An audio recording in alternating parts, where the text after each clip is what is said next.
Welcome to Practicing Life Podcast. I'm your host, Ashley Pitzer. Have you ever wondered if you are giving to get? If you are like me and you are on the spiritual path, you have a desire, just a natural desire to give from your heart. And I am a big proponent. I am here to help you, to help myself, to help all of those who need to hear this message. Have a relationship with yourself. That is the utmost importance in living from the heart. So, how do you discern if you are giving from your heart versus giving to get? Let's dive in. First of all, I love to start off with definitions.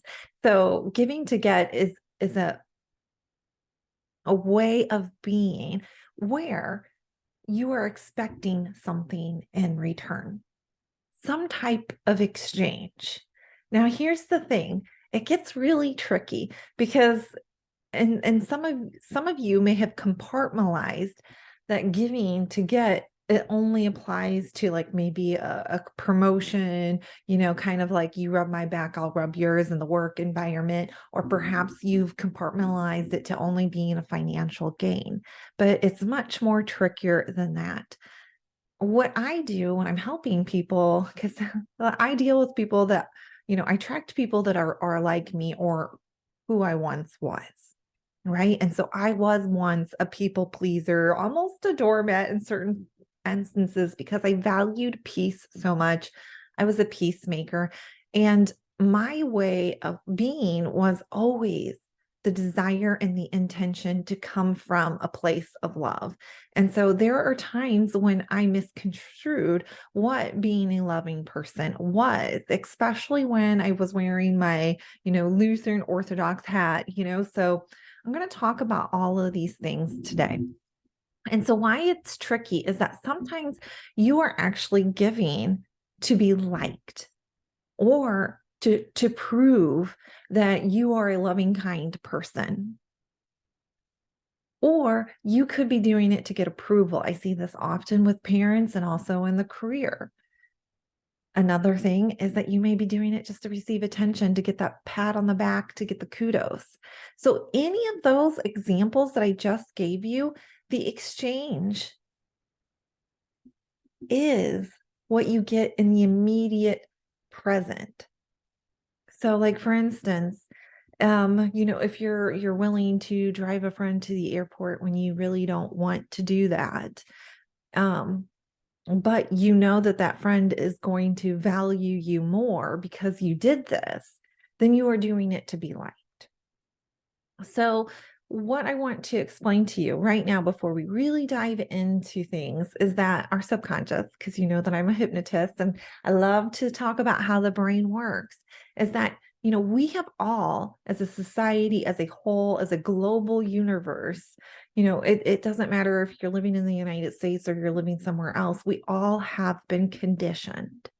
And so at least I can speak from the United States, many of us are conditioned, to give out of what we have been told.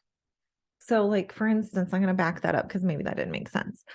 When you are little, you may have been punished for not doing what was considered the right thing, the etiquette. You may have been in a timeout or, grounded to your room for a week or having to do extra cleaning or extra chores because you failed to live up to some expectation of your parents of what a good, kind, loving person, moral, whatever it may be, so there is a pain associated with failure to do things that were expected out of you. And so these habits are in the back of your brain and they're running the entire time that you're making decisions and considering what you want to do. And breaking out of these conditions and these molds, it takes intention, it takes awareness, it takes that attitude and that desire to do it. Now, I'm here to help you live an intentional life, living from the heart and honoring who you are. So what I can't do for you is I can't eat your food for you. I can't make this process for you happen, but I can definitely give you tools and guidance and information around it. So when we do some of the things that we're doing, it's some of it is just because we have been trained in our youth, in our childhood to be this way. And the question is that still working for you? Do you still want to continue that? So for instance, in my life as a child, my dad would get very upset and angry and violent if certain things weren't done. For me, like having a clean house was a mandatory expectation. But there were also things like, for instance, growing up in religion, like you give your own shirt off your back. So I took that, like, I won't say so much literal, but I took it as like, oh, if I am not 100% giving, even when it costs me, then I'm a sinful, bad person. So I want to talk about these things because giving from the heart can be tricky when you have all of this subconscious programming running into the back of your mind and what you think is okay and allowable versus what you don't think. And so for me, like I'm giving myself as an example to help you learn, is that I would constantly give from a place of lack and scarcity. And that is often what is happening for people. But I did mine because I wanted to be perceived. I wanted people to see me as a loving, kind person. And so a lot of my deep internal core motivation was coming from the need to be perceived as a person that is kind, loving, blah, blah, blah. So you need to understand who you are, where you are coming from. So I had created habits from my childhood. I also had created an identity of wanting to be perceived this way. This is also a reward. This is also me receiving. So I may be giving you something to receive the benefit of being identified or labeled as a kind, loving person. So you've got your subconscious stuff going on, you've got your rewards going on. That's giving to get. Things that are just, you've been running this program so long, you don't even realize you're running it. And it's just the way it's always been. It's the way it's always going to be unless you make the change. Or it is coming from, what are you receiving? What are you getting from this? Versus giving from the heart. Giving from the heart means that you don't need to be acknowledged. You don't need to be thanked. You don't even need to see whether or not the person is excited and happy. Like on Christmas Day, a lot of our parents, like a lot of us parents can be like, oh, I can't wait to see the kids unwrap the presents and their excitement, right? That's your reward. You're giving and you're getting to see the excitement. That is your reward. So when you are living from the heart, you don't even need to see whether or not the person receives it and it is joyful, right? You're just like an anonymous giver, so to speak. If you can do that, and before, during, and after, you're coming from a place of love the entire time you're giving from your heart. So that's the easiest way to discern it. But let's go through kind of 6 things, 6 steps, if you will, or six tools to kind of help you understand when you are giving to get. So first one is awareness. Think about the words that you're saying, because what comes out of your mouth is the drippings from your mind, and often your subconscious mind. So when you can start building awareness out of the own words that you're saying out of your mouth, then what is truly going on. If you're living from your brain and your subconscious, or if you're really coming from your heart. So if you're saying words like, I have to, I must, I should, this is expected of me, I'm obligated to do this. If you're speaking these kind of words, this type of language, definitely not giving from your heart. All right. That is coming from subconscious reprogramming or subconscious programming, your conditioning, your childhood, the people that you have been exposed to repeatedly that have built this infrastructure in your brain to cause you to operate this way. And the thing about it is there's some responsibility to that because you're continuing to allow it. So build awareness around the words that you're saying. Look for patterns. When you give, how are you feeling before, during, after? Oftentimes, like people who have a struggle with saying no, right? And so they're like, well, I'm a giving person. For instance, if you've ever had some elderly person ask you to drive them to a doctor's appointment, right? You may consider, well, I love helping people, especially people in need. But then afterwards, that you've taken the time, the energy, whatever it may be, afterwards, if you notice that you may not feel good about it afterwards, that's something to pay attention to. Your emotions are telling you something. They're there, they're serving a purpose. And so one of the things that I like to, as far as the patterns, if you've always done this way and you always feel this way afterwards, is to consider why you feel this way. Why does this keep coming up for you? And that goes into the second step of asking yourself questions. So first, come to the awareness. What have you done in the past? Are you just repeating your past and the words that you're saying? So those are awareness. Step 2 is questions. Start questioning yourself. What is your motivation? Why are you doing this? What is really the intention behind this? What are you getting out of this? If you are an overdoer, if you are an overgiver, that would be more appropriate to say. If you are an overgiver, would you give that gift to yourself? And okay, so I want to talk about this just as a side little story, because I see people, for instance, who will, donate to maybe a large charity, or maybe at Christmas time for families, they'll give this person X amount of dollars, let's say $500. They'll give them $500 to, have a better Christmas, or, for hurricane repair. But then ask yourself, would you give yourself $500 just to spend it however you would spend it? Because, I'm specifically addressing overgivers, because often people who overgive, they're not giving to themselves ever. And so this can kind of help you see that kind of self-sabotaging behavior that you're willing to give to others, but you don't allow yourself to receive. And so it can help you identify some of those patterns. So it helps you have awareness around it. Asking yourself questions helps with the step 1 of awareness.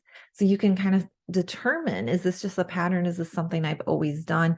And it helps address the issue of worthiness. So often people who just give and give and give and give and give, and they never receive back, that is a self-worth issue. And again, this goes back to subconscious programming and the way that you were brought up, or the people that were mainly in your life and what they projected onto you, and the stories and the interpretations that they projected onto you, that you had no choice but to adapt and to grow and evolve in. So going into that worthy issue, just know that from the moment you are born, you are worthy. It's not something that you had to earn. It's not something that gets taken away. Now, from a conditional standpoint, that may happen, because we're all humans, we're all here experiencing our lessons, and we're, repeating like our parents' mistakes and our grandparents' mistakes and such on, until we make a change, right? We kind of are repeating the same patterns, like history repeats itself. That's one of the reasons why we study it and we can learn from it. Although, really sadly, that may not always be the case, because we seem to have in our society as of late taken out some of the historical lessons, so that there is less awareness around it. But we won't go into that, because I'm not here for political issues by no means at all. I'm here to help you have a great relationship with yourself. And so we'll focus on that.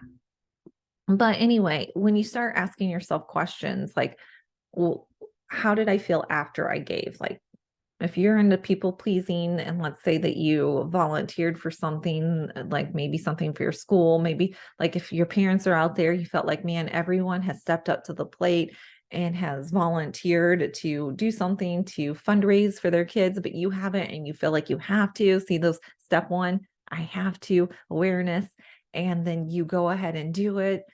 How do you feel afterwards? Because if you're feeling drained, if you're feeling resentful, if you're feeling angry, then that's another step where we bring awareness to it. This is how I'm feeling. And you can ask yourself why you're feeling that. And I want you to really soul search, what value isn't being honored within you? Because often when you do something and it didn't come from the heart, and you have kind of a negative reaction with your own emotions that is setting within your body, and you have that awareness that it's not really feeling so great, it's usually, not always, but it's usually because there's some value within you that you're not honoring. So that brings us to our third step, which is creating boundaries. So if you can have that awareness, ask yourself questions, and then consider any boundaries that you may need to put in place for the next time. These are all ways they're going to help you. Knowing what a firm no is, knowing what you really want to say yes to will help you. Not because you're giving to get, but because you're taking care of yourself and you're honoring who you are deep down. Forcing yourself to be something you're not is going to constantly run a cycle and a program that isn't ever going to produce those good feelings. And why feelings matter so much to me is because feelings create vibrations, and then the vibrations turn into frequency, and that frequency is energy, and that's the universal language. So, how the universe responds, it is what you are attracting and manifesting back to you. So if you are an overgiver and you're just giving, and you're feeling drained and tired and not wanting to do this, that is the energy that you are living in or from. And then that is what is coming back to you. And without those boundaries, you're just going to keep pulling more and more of that into your life. And so you're going to feel like, well, this is just how it is. And I'm stuck like this. When in reality, you're not. It's just the call to take that step to say, all right, it's time to put a boundary in. And that may mean that I have to, do something different, be maybe uncomfortable as you set up a boundary. It may mean that you may not have the same relationships. Things may change. So I'm going to tell you a little story about me. I have a family member, and this person is a taker, and they're completely comfortable and happy to ask for whatever they want, but they don't only ask, they kind of demand. And so when this person was in my life, because I don't really deal with them now, I have a boundary.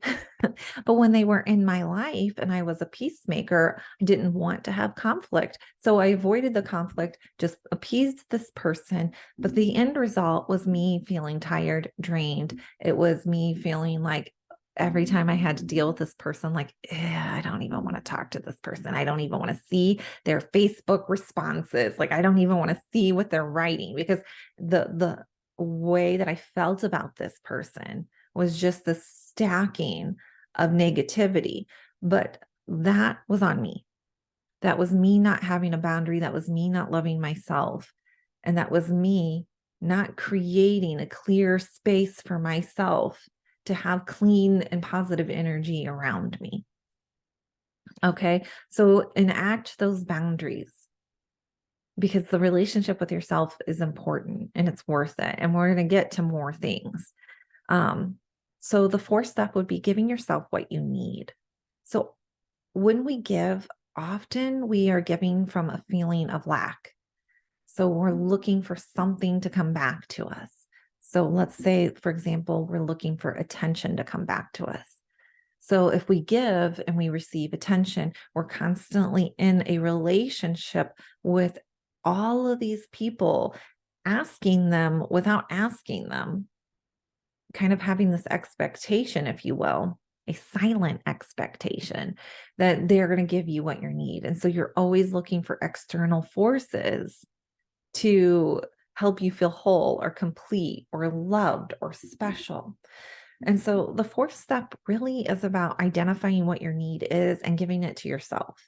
And by giving it to yourself, I mean simply finding a way within you, because everything you need is within you to feel good about yourself, about your situation, whatever it may be. Again, this goes to mind or mental practices here. So if you're somebody who needs attention, how can you give yourself attention? How can you give yourself maybe a pat on the back and say, hey, you know what? You did the best you could. I'm super proud of you. Or laugh at your own jokes, or, whatever it may be, because everybody's different and they're going to need attention in different ways. So, I remember working with somebody who needed physical touch. And so her resolution, and this is for conversational pieces. I'm not giving advice here, but her resolution was to kind of hug herself, hug a tree, right? Because she wasn't in a relationship. She was looking for a relationship. But again, she was not able to enter a relationship because she was coming from a place of lack and desperation. So anybody who came to her wasn't a good person for her soul. Like they wasn't aligned with her. And so she couldn't enter these relationships for the people coming into her. So she really had to come within herself and look for a way of giving herself what she needed. And that's kind of what I'm asking you to do. All right. So just to take a little side step here, you may have to get creative with filling your own needs. Now, I have definitely heard, like for instance, when we talk about raising a children, you may have heard the saying, it takes a village to raise a person. Well, I have also heard, especially in the transformation community, that not one person can complete you. So I know we have movies, I write stories, even in the fantasy world. So, there is this fantasy fictional world, whether that is in movies or in books, that kind of draw a picture that someone can come into your life and complete you. But I'm telling you, from working with people, from transformation, I am asking you to be your own solution. Because when you're looking for other people to do that, you're constantly going to be put into a situation of frustration, of there's going to be expectations and lack, and there's going to be attachment to what it looks like and how it looks like. And when in reality, if you can't even do it for yourself, how do you expect somebody else to do it? So learning to be your own source of filling your needs can be really, really beneficial. And I highly suggest it. So the fifth one is being willing to receive. So this goes back to those over givers. They're just giving, but they have a hard time receiving. But this also goes to the people out there that give in a mutual way. So let me explain that.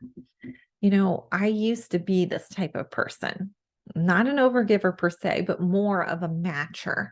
So if you give me this, I felt obligated to do this. And I have to watch it. Like even my best friend, we go out to musicals all the time. We have such a great time. And she'll often be like, oh, let me buy you a drink. Let me get dinner, and she does it because it makes her so happy, right? And so it's providing her a reward. But my old mentality before I really started to do inner work was, okay, well, she spent $30 on me on this meal. So that means next time I'm going to make sure that I am paying for her meal and that I'm at least doing $30 or more, because I was a matcher. So I wanted to make sure that I was always mutually giving back. Now, I do not like takers. That's me personally. And I have boundaries in my life now, not to tell people that they can't be takers, but to say that I'm not available to that. If I learn that you're just a taker, then my boundary is I'm not going to spend very much time with you. And so, and that is even in conversations, people. So if you have somebody in your life that never asks you how you are, what you're doing, they are a taker because they're only concerned about themselves. Okay. So this stuff can show up in your relationships with others, your coworkers, and how you're showing up with work, what you're doing. So look at this across the board when you're thinking about the stuff that I'm saying. But going back to being willing to receive, I was originally really uncomfortable with receiving. I actually won something one time, and I felt like, oh, I already have something like this at home, so I don't need this gift. And so I went to the person that was doing the giveaway and said, hey, please give this to somebody else. I already have this. I'm not in need. Right. But that wasn't just coming from my heart. That was coming from who I was in my subconscious, my identity. I was uncomfortable with receiving. And so when you talk about giving from your heart, it also means you need to receive from your heart. There's a flow. There's a flow. So one of the my former coach, Padma, one of the things that she said to me one time was, giving and receiving is just like trees and oxygen. Like we put out carbon dioxide, the trees take that, plants take that carbon dioxide and then they transform it into oxygen. So they are giving and I am giving. I'm giving carbon dioxide, they're giving me oxygen. And I don't have to ask for it. I don't have to pay the tree for it. I don't have to do anything like that. I mean, I guess you could get really deep and controversial and say, well, you do have to take care of the nature, however you want to be. I'm not trying to make this difficult, but for those people who have a hard time receiving, you're cutting off the flow of energy. Again, this goes back to a worthy issue. So you're not worthy to receive. You're uncomfortable receiving. You are not good enough to receive, those kind of things. So please take that into consideration and allow yourself to be open to receiving. So the sixth thing is to stop giving from depletion.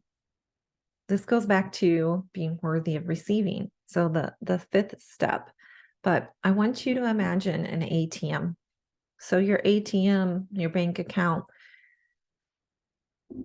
if you're constantly taking money out and you're not putting anything back in, you're going to be in a deficit. You're going to be bankrupt, possibly lose your home, whatever it may be.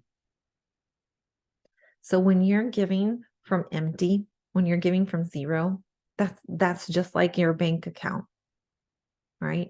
You have nothing to give. So what energy are you giving from? What mental energy are you giving from? What emotional energy are you giving from? What is it costing you? This is super important. This is why I'm pausing. Because if you're like me and you grew up with that Christian mentality that you have to give from your own, you have to give from your own back, the shirt off your back. Think about what it's costing you. Think about the energy that you're putting out, because if it's not coming from your heart, all you're doing is hurting yourself. And I'm here to help you to have a better relationship with yourself. And giving from depletion,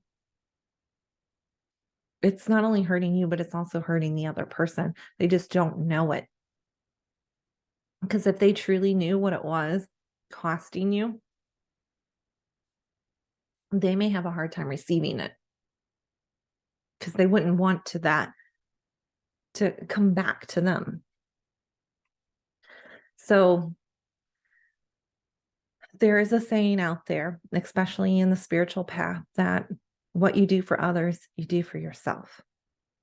And I love this saying.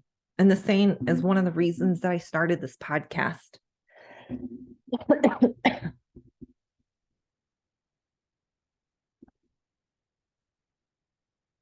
Yeah, the saying is one of the reasons I started this podcast, because I wanted to help other people. I wanted to help myself.